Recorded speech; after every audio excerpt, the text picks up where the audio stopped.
Story credited to Matt Carson.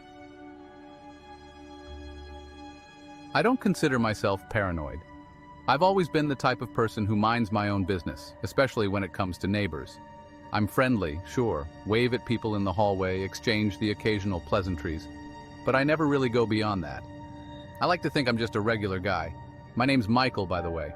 I live in a fairly average apartment building in Indianapolis. Nothing fancy. It's just me and my dog, Duke, a beagle I've had since college. The building isn't what you'd call luxurious. It's the kind of place you rent when you're saving for something better, but it's quiet, usually. No crazy parties or weirdos living next door.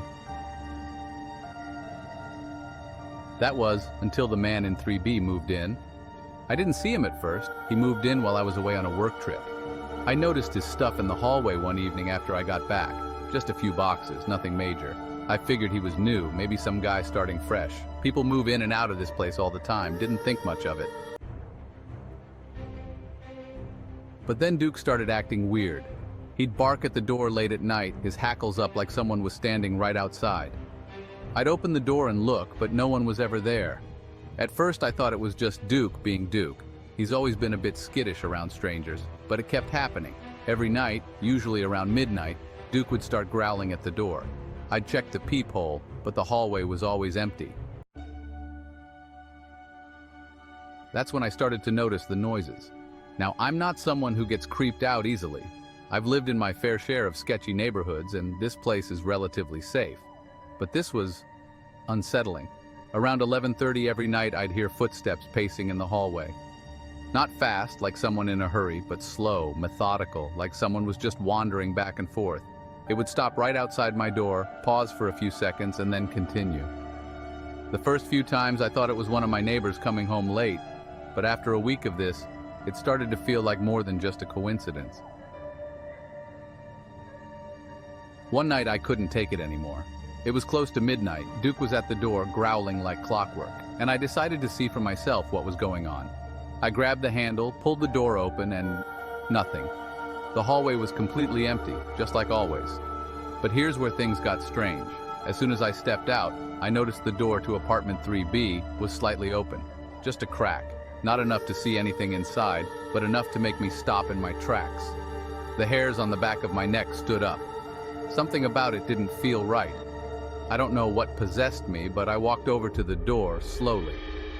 I didn't knock or anything. I don't know what I was thinking, but I just stood there for a second staring at the gap. Then out of nowhere I heard a voice from inside. "Can I help you?" It was a man's voice, deep, calm, almost too calm. I jumped back, startled, and stammered, no, I thought I heard something." The door opened wider, and that's when I saw him for the first time. He was tall, maybe 6'2", with messy brown hair and these dark circles under his eyes like he hadn't slept in days. He wore a plain gray t-shirt and jeans, nothing unusual, but his eyes, they had this weird intensity like he was sizing me up. "There's nothing here," he said, his voice flat, emotionless. I nodded awkwardly, backing away. "Right, sorry man, didn't mean to bother you." He didn't say anything else, just stood there, staring at me as I retreated back to my apartment. I shut the door, locked it, and stood there for a moment, trying to shake off the unease. Duke was still at the door, growling softly, his ears pinned back. I wasn't the only one noticing it either. One afternoon, I ran into Sarah, my neighbor from down the hall. She asked if I'd seen the guy in 3B lately. When I told her about the pacing and the weird encounter, her face went pale. "You too?" she asked. I thought I was going crazy. Every night I hear him walking around mumbling, but every time I check, the hallway's empty. We both laughed it off, trying to brush it aside, but I could tell we were both unsettled. It wasn't just me. It was like he was creeping everyone out without even trying.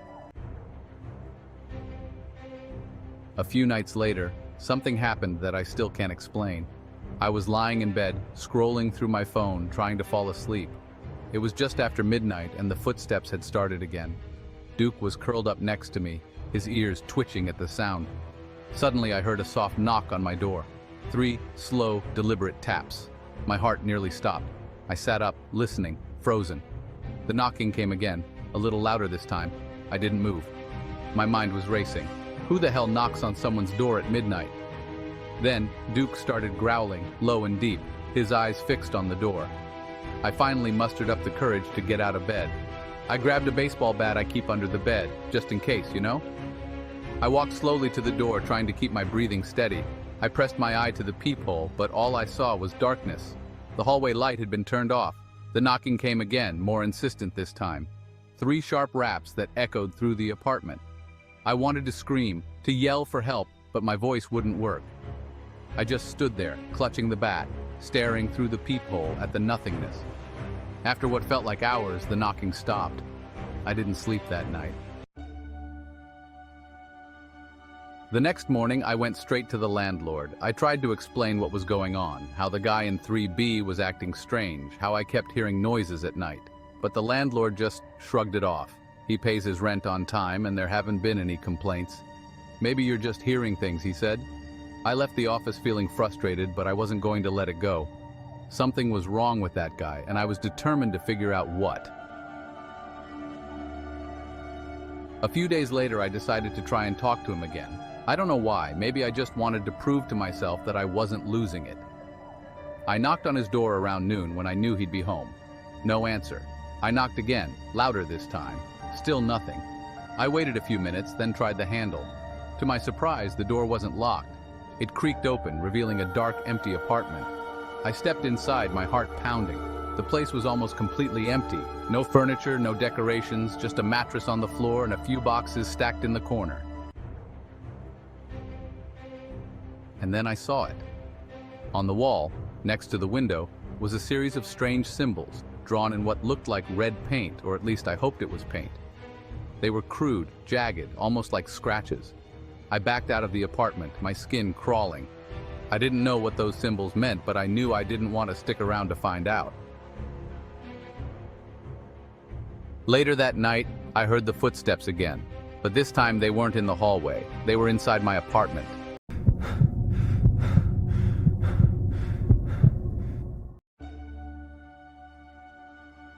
Story credited to Jason Miller. It started out innocently enough. I've lived in my neighborhood for about 8 years now, and it's your typical suburban area, quiet, predictable, safe. My name is Ben, and I'd like to think I'm the kind of guy who keeps to himself. You know, I don't bother my neighbors, and I don't expect them to bother me. That's what made everything with Tom so strange. See, he moved in next door about 3 months ago. I'd just come back from work one evening and saw the moving truck in the driveway, along with Tom unloading a few boxes. I did what any decent neighbor would do. I went over, introduced myself. He was polite, don't get me wrong, shook my hand, introduced himself, said his name was Tom Gallagher, and that he had just relocated for work. He didn't offer much else in the way of conversation, but I didn't think too much of it at the time. Some people just don't like to talk. But what I noticed right away was that he never smiled. Not once. He had this cold, empty stare when he looked at you, like he was sizing you up but couldn't care less about what you said. It was unsettling, but I brushed it off. People are different, and I wasn't exactly looking to make friends. Weeks passed, and I barely saw him, but I started to hear things. And that's when the weirdness really began. Now, my bedroom is right next to Tom's house, and our walls are only about 20 feet apart. So at night, when it's quiet, you can hear things through the walls, faintly. One night, it must have been around 1 a.m. I was lying in bed trying to fall asleep when I heard a thud. Just a single, dull thud, like someone dropped something heavy on the floor. I sat up, but everything was quiet after that, so I didn't think much of it. Figured it was nothing. Maybe a box fell over or something, but over the next few nights it got worse. Every night around the same time I'd hear noises coming from his house. A scraping sound, then a bang, then nothing. Over and over again, like someone was dragging furniture across the floor. I tried to ignore it, I really did. I even told myself that he was just rearranging furniture or doing some late-night cleaning. But who does that at 2 in the morning? One night, I finally had enough. I was lying there, eyes wide open, staring at the ceiling as I heard that scraping sound again, when I decided to go over and knock on his door. I just wanted to ask him, politely of course, if he could keep it down. It wasn't a big deal, but I figured I'd just talk to him. So I throw on a jacket, step outside, and as I walk over to his house, I realize something. The lights are off. All of them. Pitch black inside. I hesitated for a second, but knocked anyway. No answer. I knocked again, a little louder this time. Still nothing. And that's when I heard it, this faint shuffling sound, like someone was moving around just behind the door, but still, no one answered. I stood there for a minute, trying to listen, and then I swear I heard something that chilled me to my core, whispering. It was faint, just barely audible, but it was there. I leaned in closer to the door, trying to make it out, and I could have sworn I heard my name. At that point, I was done. I turned around, went back to my house, and locked the door behind me. My heart was pounding in my chest, but I tried to convince myself I was just being paranoid. Maybe I was tired hearing things, but deep down, I knew something wasn't right. The next day I tried to forget about it, but I couldn't shake that uneasy feeling. I didn't see Tom for days after that, but the noises kept coming. Every night, same time, same sounds. And then, something even stranger happened. One evening I was out back grilling dinner when I saw Tom in his backyard. He was standing by this large tarp and it looked like he was digging. Just casually digging in his yard, like he was burying something. I watched him for a few minutes and he didn't notice me at first. But then, suddenly he stopped. He turned around and looked right at me. And I mean right at me. I quickly turned away, pretending I hadn't seen anything, but my skin was crawling. There was something about the way he looked at me, that same blank stare, like he was daring me to say something. That night, I couldn't sleep. I kept thinking about what I saw. What was he burying back there? Why was he digging in the middle of the night? A few days later, I saw the cops at Tom's house. No sirens, no drama, just two officers talking to him in his driveway. I couldn't hear what they were saying, but it seemed calm. They were there for about 20 minutes and then they left. I didn't want to jump to conclusions, but part of me wondered if someone else had noticed the same weird things I had. Maybe another neighbor called the cops, and then came the smell. It started about a week after the cops showed up. It was faint at first, just this unpleasant, sour odor in the air. I thought maybe it was garbage or a dead animal nearby, but it only got worse. It was strongest near Tom's backyard, and it didn't take long for me to connect the dots. Whatever he'd buried back there, it wasn't something normal. I told myself to stay out of it. It wasn't my problem, right? But I couldn't shake the feeling that something was seriously wrong.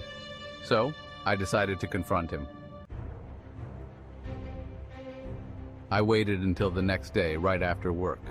I went over, knocked on his door, and when he answered, I immediately regretted it. There was something different about him this time. His eyes looked wild, like he hadn't slept in days, and there was this twitch in his face that wasn't there before. "Hey, Tom," I said, trying to keep my voice steady. "I've noticed some strange smells coming from your backyard, just wondering if everything's okay." He stared at me for a long moment before responding, his voice low and flat. "I've got it under control," that's all he said. Then he closed the door in my face. That night, I didn't hear the usual banging or scraping sounds. But around 3 a.m., I woke up to something else, something worse, screaming. It was muffled, but it was coming from his house. I sat up in bed, heart racing, and tried to listen. The screaming went on for what felt like forever, but then it just stopped. I didn't hesitate this time. I called the cops. When they arrived, I stood outside, watching as they knocked on Tom's door. No answer again. But this time, they didn't leave. They went around the back, and within minutes, more officers showed up. Lights flashing, sirens blaring. They had found something. I didn't know what it was, but whatever they found, it was enough to arrest Tom on the spot. I later found out what they discovered in his backyard. It wasn't just trash or debris like I'd hoped. It was remains. Human remains. Tom had been living next door to me for months, quietly hiding something far more sinister than I could have ever imagined. The couple who used to live there before him, they didn't move away like I thought. They never left. It's been a few weeks now, and even though Tom's gone, I can't shake the feeling that something still lingers in that house. Sometimes, late at night, I think I hear those scraping sounds again, but I don't dare investigate, because sometimes it's better not to know.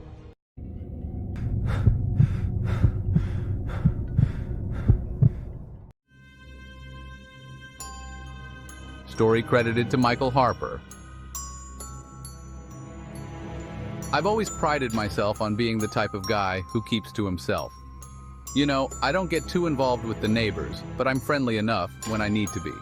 So when the house next door was sold, I figured I'd do the polite thing and introduce myself. I didn't expect to become close friends or anything, but it's good to know who's living next to you, right? I'm Dan, by the way.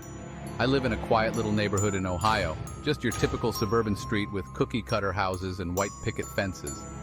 You've probably seen a dozen streets just like mine. My job's flexible. I work from home most days as a software engineer, so I get a lot of time to see what goes on around here. Mostly it's quiet. People walk their dogs, mow their lawns, wave at each other in passing, that kind of place. It was about 6 months ago when the house next door got sold. The previous owners, the Westons, were nice enough, quiet, kept to themselves too. When they moved, I didn't think much of it. But when Greg Thompson moved in, things changed. Greg wasn't your typical neighbor. The first time I saw him was the day he moved in.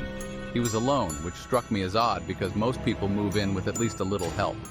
I saw him struggling with a couch, trying to push it through the front door by himself. That's when I walked over to say hello. "Hey, need a hand?" I called out. He didn't look up right away, just kind of kept pushing that couch like he didn't hear me. When he finally did look up, he seemed startled. His face was blank, but his eyes, they had this intensity that made me feel like I'd interrupted something. He didn't smile, didn't nod, just stared for a second longer than what felt normal. "No, I've got it," he said, his voice low and gruff.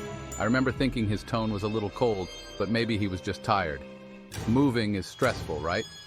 "All right, well, I'm Dan. I live next door. If you need anything, just let me know." He gave me a short nod, then went right back to shoving the couch inside. That was it. No nice to meet you, no small talk, just that. I didn't think too much of it at the time. Not everyone's outgoing, and like I said, I wasn't looking to make friends, but looking back, that moment, that should have been my first clue. The next few weeks, Greg kept a pretty low profile. I didn't see much of him during the day, but I'd occasionally notice his car, a beat-up old Ford, coming and going at odd hours, mostly late at night. At first, I chalked it up to a weird work schedule. Maybe he worked night shifts or something. But then, the noises started. It was around midnight the first time I heard it. I was sitting in my living room, winding down from the day, when I heard this faint thumping. At first, I thought it was something in my house, a branch against the window or maybe something with the plumbing. But after listening for a minute, I realized it was coming from Greg's place. It wasn't loud, just this steady, rhythmic banging. I figured he was moving furniture around, maybe doing some late-night renovations. But it went on for a while, long enough that I started to get annoyed. I almost considered going over to ask him to keep it down, but I stopped myself. It's awkward, you know. Complaining about noise is a good way to start things off on the wrong foot with a neighbor. But then the noises kept happening. Almost every night, sometimes later, like 2 or 3 in the morning. And it wasn't just banging anymore, it was scratching, like someone dragging something heavy across the floor. It started getting under my skin. I wasn't sleeping well, and during the day I found myself looking over at his house more often, wondering what the hell was going on in there. One night, about a month after Greg moved in, I was out on my back porch smoking a cigarette. It was late, probably around midnight, and I saw Greg standing in his backyard. Just standing there, in the middle of his yard, staring at his house. He wasn't doing anything, wasn't moving, just staring. I watched him for a good 5 minutes, waiting for him to do something. Maybe he was checking something out on his roof or lost in thought. But he didn't move. I couldn't make sense of it. I mean, who just stands in the dark, staring at their own house like that? I finished my cigarette and went inside, but the image of him standing there stuck with me. It was just unsettling.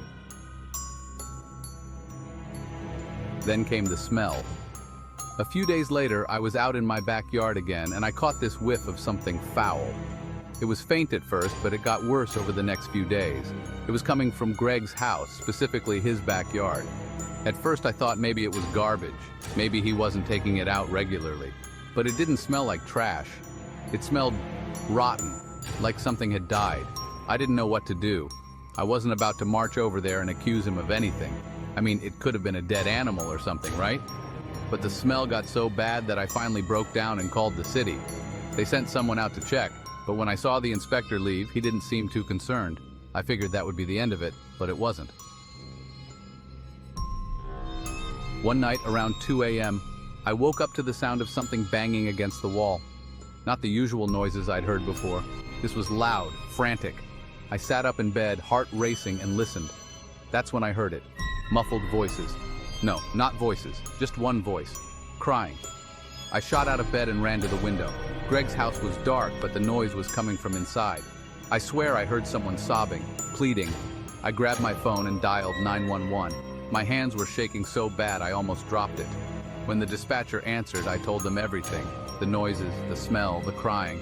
They said they'd send someone right away. I stood there at the window watching Greg's house, waiting for the cops to show up. It felt like hours, but it was probably only 10 minutes before the flashing lights pulled up. 2 officers got out, walked up to Greg's door and knocked. Nothing. They knocked again, louder this time, but still nothing. After a few more tries, they forced the door open and went inside. I held my breath, waiting. They were in there for a long time, too long. When they finally came back out, they had Greg in handcuffs. He didn't struggle, didn't yell, didn't say a word. He just stared ahead, his face expressionless, like he'd been expecting it. The next morning, word spread around the neighborhood that Greg had been arrested. Nobody knew exactly why, but there were rumors. Some said he was connected to missing persons cases. Others said it had something to do with drugs. I never found out the whole truth, but I do know this. Whatever was going on in that house wasn't normal. And I'll never forget the look on Greg's face that night, like he knew something the rest of us didn't. The house has been empty ever since, and every time I walk by, I still get that same uneasy feeling. Sometimes late at night, when everything's quiet, I swear I can still hear the faint sound of banging coming from inside. But that's probably just my imagination, right?